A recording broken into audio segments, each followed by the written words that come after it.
Hello അസ്സലാമു അലൈക്കും. Hummus കിച്ചണിലേക്ക് എല്ലാവർക്കും സ്വാഗതം. ഇന്ന് ഞാൻ വന്നിട്ടുള്ളത് കല്യാണ വീടുകളിൽ കിട്ടുന്ന അതേ സെയിം ടേസ്റ്റിൽ മട്ടൻ സ്റ്റൂവും അതുപോലെ ഗീ റൈസും എങ്ങനെ ഉണ്ടാക്കുക എന്നുള്ള റെസിപ്പി ആയിട്ടാണ്. അപ്പം പെട്ടെന്ന് തന്നെ നമുക്ക് റെസിപ്പിയിലേക്ക് പോയാലോ. അപ്പോൾ ആദ്യം ഞാൻ മട്ടൻ സ്റ്റൂ ആണ് ഉണ്ടാക്കാൻ തുടങ്ങുന്നത്.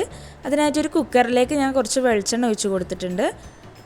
വെളിച്ചെണ്ണ തന്നെ ഒഴിക്കാൻ ശ്രദ്ധിക്കുക, കാരണം വെളിച്ചെണ്ണ ആണ് നമ്മൾ സ്റ്റൂവിന് ടേസ്റ്റ് തരുന്നത്. അപ്പോൾ ഓയിലൊക്കെ ഒഴിക്കുന്നതിനെക്കാട്ടും നല്ലത് വെളിച്ചെണ്ണ യൂസ് ചെയ്യുന്നതാണ്. ഇപ്പോൾ വെളിച്ചെണ്ണ ഇവിടെ നന്നായിട്ട് ചൂടായി വന്നിട്ടുണ്ട്.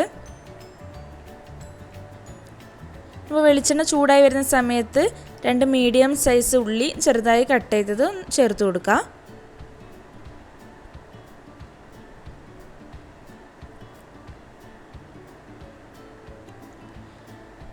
അപ്പോൾ ഉള്ളി മുഴുവനായിട്ട് ഞാൻ ചേർത്ത് കൊടുത്തിട്ടുണ്ട്. ഇനി ഇതൊന്ന് പെട്ടെന്ന് വഴന്ന് കിട്ടാൻ വേണ്ടിയിട്ട് കുറച്ച് ഉപ്പ് കൂടെ ചേർത്ത് കൊടുക്കാം.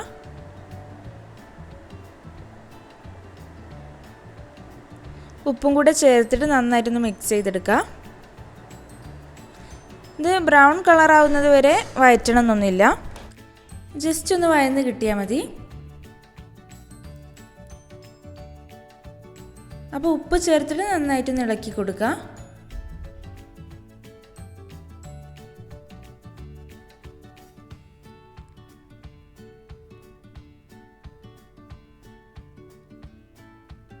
അപ്പോൾ ഉള്ളി ഇവിടെ വഴന്ന് വന്നിട്ടുണ്ട്.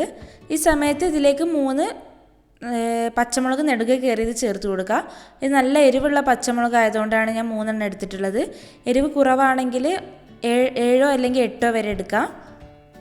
നമ്മൾ കറിക്ക് എരിവിന് വേണ്ടിയിട്ട് പച്ചമുളകും അതുപോലെ കുരുമുളക് പൊടിയും മാത്രമേ ചേർക്കുന്നുള്ളൂ, മുളക് പൊടി ചേർക്കുന്നില്ല. അപ്പം മുളക് ചേർത്ത് കൊടുക്കുമ്പോൾ അത്യാവശ്യം എരിവുള്ള മുളക് തന്നെ കൂടുതലായിട്ട് ചേർത്ത് കൊടുക്കുക.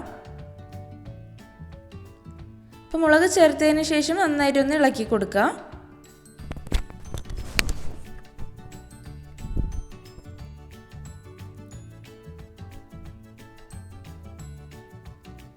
ഇനി നമുക്കിതിലേക്ക് 1.5 ടേബിൾ സ്പൂൺ ഇഞ്ചി വെളുത്തുള്ളി പേസ്റ്റ് ചേർത്ത് കൊടുക്കുക. അപ്പോൾ ഇഞ്ചിയും വെളുത്തുള്ളിൻ്റെ കൂടെ പച്ചമുളക് ഒരിക്കലും ക്രഷ് ചെയ്യരുത്. അപ്പോൾ നമ്മുടെ കറീൻ്റെ കളറ് മാറിപ്പോവും. അതുകൊണ്ടാണ് പച്ചമുളക് നെടുകെ കീറിയത് ചേർത്ത് കൊടുത്തത്. അപ്പോൾ ഇഞ്ചിയും വെളുത്തുള്ളിൻ്റെ പച്ചമണം മാറുന്നത് വരെ നന്നായിട്ടൊന്ന് വഴറ്റി കൊടുക്കുക.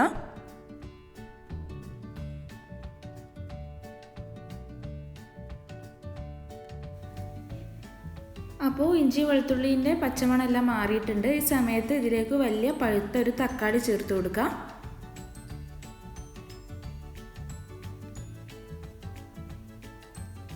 അപ്പോൾ തക്കാളി മുഴുവനായിട്ട് ചേർത്ത് കൊടുത്തിട്ടുണ്ട്. ഇനി നന്നായിട്ടൊന്ന് മിക്സ് ചെയ്ത് കൊടുക്കുക. തക്കാളി നന്നായിട്ട് വാടി വരട്ടെ.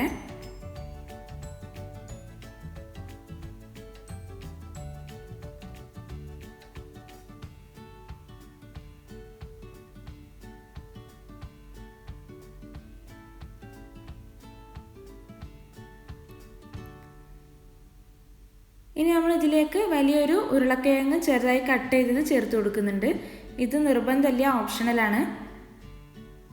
ഉരുളക്കിഴങ്ങ് ചേർത്ത് കൊടുത്താൽ നമ്മൾ കറിക്ക് കുറച്ചുകൂടെ കൊഴുപ്പും തിക്നെസ്സൊക്കെ കിട്ടും, അതിന് വേണ്ടിയിട്ടാണ്. ഇനി ആവശ്യത്തിനുള്ള ഉപ്പ് കൂടെ ചേർത്തിട്ട് നന്നായിട്ടൊന്ന് മിക്സ് ചെയ്തെടുക്കാം.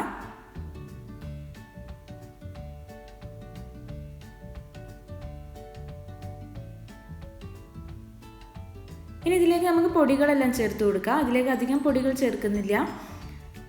1/2 ടേബിൾ സ്പൂൺ കുരുമുളക് പൊടി ചേർത്ത് കൊടുക്കുക. 1/2 ടേബിൾ സ്പൂൺ ഗരം മസാല ചേർത്ത് കൊടുക്കുക. 3/4 ടേബിൾ സ്പൂൺ മല്ലിപ്പൊടി ചേർത്ത് കൊടുക്കുക. എന്നിട്ട് നന്നായിട്ടൊന്ന് മിക്സ് ചെയ്യുക. പൊടികളുടെയൊക്കെ പച്ചമണം മാറുന്നത് വരെ ഒന്ന് ഇളക്കി കൊടുക്കുക.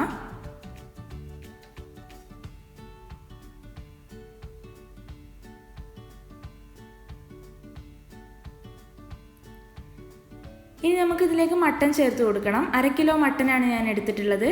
അധികം ചെറിയ പീസാക്കിയിട്ടൊന്നല്ല കട്ട് ചെയ്തത്. അപ്പോൾ നമുക്കിതിലേക്ക് ഇനി മട്ടൻ ചേർത്ത് കൊടുക്കാം.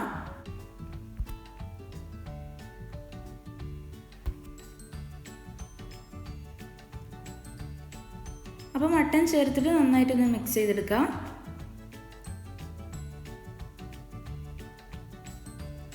അപ്പോൾ കുറച്ചൊക്കെ ബോണുള്ള പീസും കൂടി എടുക്കാൻ നോക്കട്ടോ, അങ്ങനെ ആകുമ്പോൾ കറിക്ക് നല്ല ടേസ്റ്റ് ഉണ്ടാവും. ഇനി ഒരു 10-15 കാഷ്യൂസ് ഒന്ന് സോക്ക് ചെയ്ത് വെക്കാം. സോക്ക് ചെയ്തതിന് ശേഷം നന്നായിട്ടൊന്ന് പേസ്റ്റ് രൂപത്തിൽ അടിച്ചെടുക്കണം. ഇനി നമുക്ക് മട്ടൺ ഒന്ന് വേവിച്ചെടുക്കാം. അതിനായിട്ട് 2ാം പാലാണ് ഞാൻ അതിലേക്ക് ഒഴിച്ചു കൊടുക്കുന്നത്. 1.5 കപ്പ് 2ാം പാല് കുക്കറിലേക്ക് ഒഴിച്ചു കൊടുക്കുക. എന്നിട്ടൊന്ന് മിക്സ് ചെയ്ത് കൊടുക്കുക.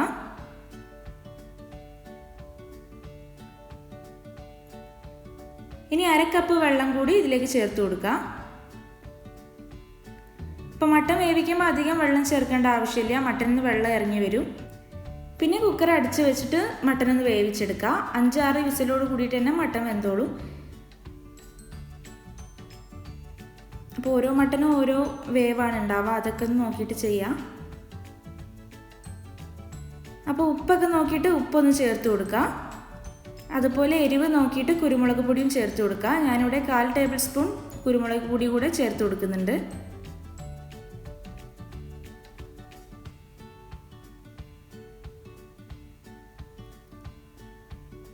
അപ്പോൾ നമുക്കിനി അടച്ചു വെച്ചിട്ട് വേവിച്ചെടുക്കാം. അപ്പോൾ കുക്കറിൻ്റെ പ്രഷറെല്ലാം പോയതിന് ശേഷം ഞാൻ കുക്കർ തുറന്ന് നോക്കിയിട്ടുണ്ട്. ഇനി നമുക്ക് ഒന്നുകൂടെ അത് തിളപ്പിച്ചെടുക്കണം. കുറച്ച് തിക്കാവുന്നത് വരെ ഒന്ന് തിളപ്പിച്ചെടുക്കാം.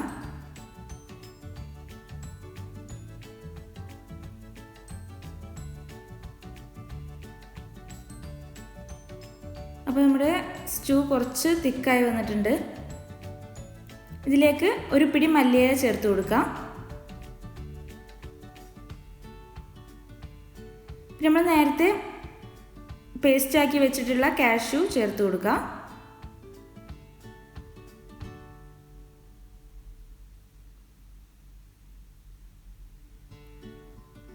എന്നിട്ട് നന്നായിട്ടൊന്ന് മിക്സ് ചെയ്ത് കൊടുക്കുക. കാഷ്യൂ ചേർക്കുമ്പോൾ തന്നെ നമ്മുടെ കറി തിക്കായി വന്നിട്ടുണ്ട്.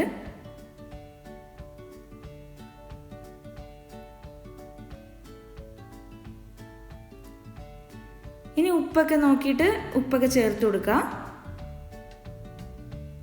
ഇനി ഇത് ചെറുതായിട്ട് തിള വരുന്നത് വരെ മീഡിയം ഫ്ലെയിമിൽ വെക്കുക.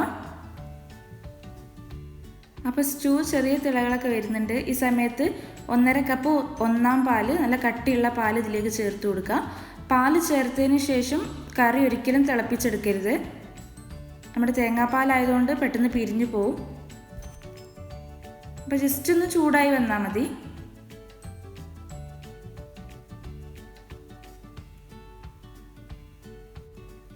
അപ്പോൾ മട്ടൺ സ്റ്റൂ ഇവിടെ റെഡി ആയിട്ടുണ്ട്. ഇനി നമുക്കിതൊരു ബൗളിലേക്ക് മാറ്റാം.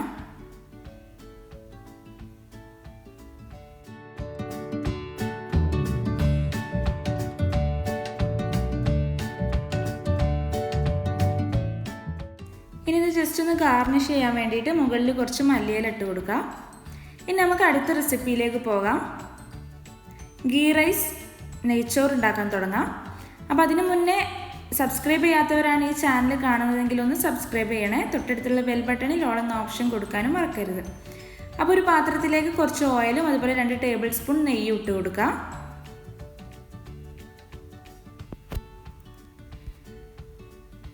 ഗീ നന്നായിട്ട് മെൽറ്റായി വന്നിട്ടുണ്ട്. ഈ സമയത്ത് ഇതിലേക്ക് 2 ബേ ലീവ്സ് ചേർത്ത് കൊടുക്കാം.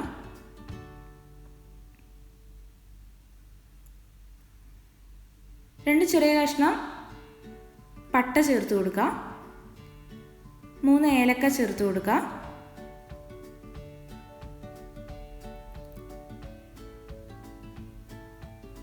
കുറച്ച് ഗ്രാമ്പു കൂടെ ഇതിലേക്ക് ചേർത്ത് കൊടുക്കുക.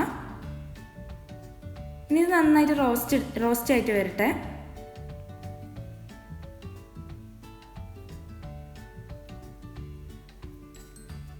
ഇനി നമുക്കിതിലേക്ക് റൈസ് ചേർത്ത് കൊടുക്കാം. ഞാൻ 2 കപ്പ് ജീരകശാല റൈസാണ് ചേർത്ത് കൊടുക്കുന്നത്. ഇത് നന്നായിട്ട് വാഷ് ചെയ്തിട്ട് ഡ്രൈൻ ചെയ്തിട്ട് ചേർത്ത് കൊടുക്കുക. ഇനി നന്നായിട്ട് റോസ്റ്റ് ചെയ്തെടുക്കുക.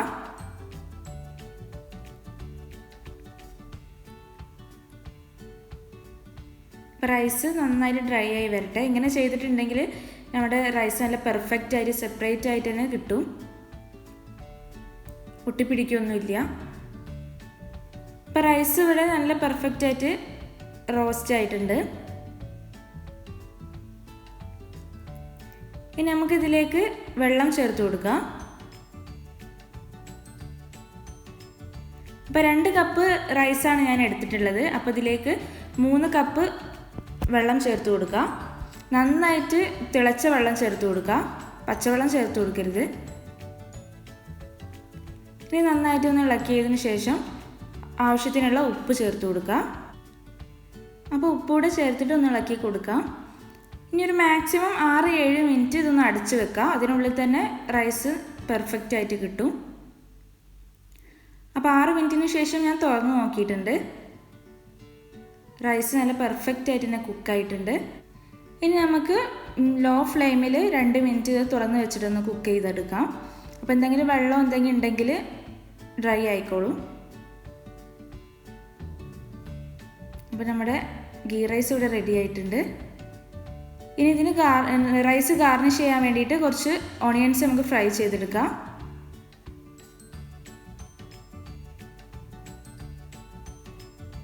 ഇപ്പോൾ ഫ്രൈ ആയിട്ടുണ്ട്, ഇതൊന്ന് മാറ്റി വെക്കാം.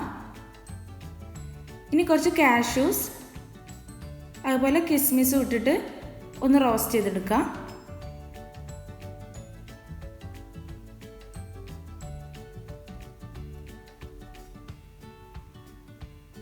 ഇത് നിർബന്ധമൊന്നുമില്ല, ഒരു ഭംഗിക്ക് വേണ്ടിയിട്ടാണ്. ഇത് നന്നായിട്ടൊന്ന് റോസ്റ്റ് ചെയ്തെടുക്കാം.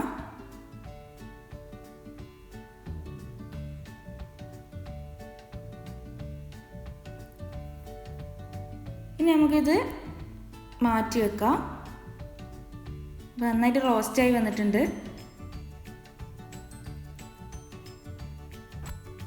അപ്പം ഗീ റൈസിലേക്ക് കുറച്ച് കൊറിയാണ്ടർ ലീഫും നേരത്തെ ഫ്രൈ ചെയ്തിട്ടുള്ള ഒനിയൻസും ഇട്ട് കൊടുത്തിട്ടുണ്ട്.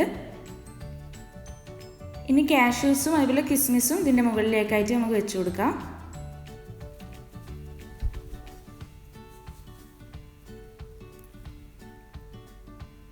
അപ്പോൾ നമ്മുടെ ഗീ റൈസും അതുപോലെ അടിപൊളി മട്ടൻ സ്റ്റൂവും റെഡി ആയിട്ടുണ്ട്. അപ്പോൾ എല്ലാവരും ട്രൈ ചെയ്ത് നോക്കാം, നല്ല ടേസ്റ്റി ആയിട്ടുള്ള കോമ്പിനേഷനാണ്. അപ്പോൾ വീഡിയോ ഇഷ്ടമായിട്ടുണ്ടെങ്കിൽ എല്ലാവരും ഒന്ന് ലൈക്ക് ചെയ്യുക. പിന്നെ സബ്സ്ക്രൈബ് ചെയ്യാത്തവരുണ്ടെങ്കിൽ ഒന്ന് സബ്സ്ക്രൈബ് ചെയ്യുക. പിന്നെ നമ്മുടെ ഇൻസ്റ്റാഗ്രാം പേജായിട്ടുള്ള ഹമ്മൂസ് കിച്ചൺ 1 എല്ലാവരും ഒന്ന് ഫോളോ ചെയ്യാം. അപ്പോൾ വീണ്ടും നല്ലൊരു റെസിപ്പി ആയിട്ട് വരാം. Thanks for watching.